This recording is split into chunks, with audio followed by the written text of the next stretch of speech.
Alam niyo po, yung mga baby, more than 50%, pero marami na rin po, lalo yung mga farmers. Kasi po yung mga kababayan namin, hindi talaga you cannot force them to go home right now dahil napakaganda naman po ng mga resettlement areas na ibigay sa kanila. Nandiyan yung Bulacan Resettlement na kompleto. May ospital, may everything, may simbahan, may eskwelahan. Bacolor District, pang nagaling doon. Meron tayo sa Madapdap.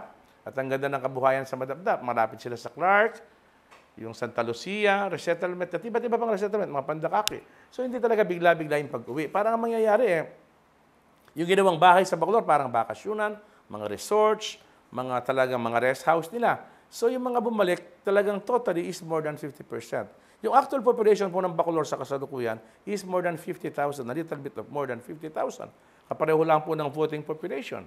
Saka baka kakita, the voting population and the actual population is almost the same. Sa Bacolor lang po yan. Kaya po talagang we are inviting them, pero pag sinabing babalik ng todo, parang iiwanan yung kanyang tirahan ngayon at uuwi sa kanyang sinilangang bayan. Pero hindi po ganun kabilis yun. Dahil ang tao mismo magdesisyon kung babalik ba siya ng totally or babakasyon-bakasyon lang siya sa bayan na kanyang pinanggalingan. Ang importante lang naman there is always the intention to return. Ang importante lang yung pagmamahal sa iyong bayan. Kung kailangan naman po talaga yung hanap buhay nila ngayon, nasa lugar kung saan lumipat, sa City of San Fernando, sa Mabalacat City, sa Mexico. Of course, it is a sense of camping nga po. It is though in his own wisdom, talagang hindi siya bigla-biglang babalik dahil po yung kabuhayan nila ay nandoon na sa pinuntahan nilang lugar.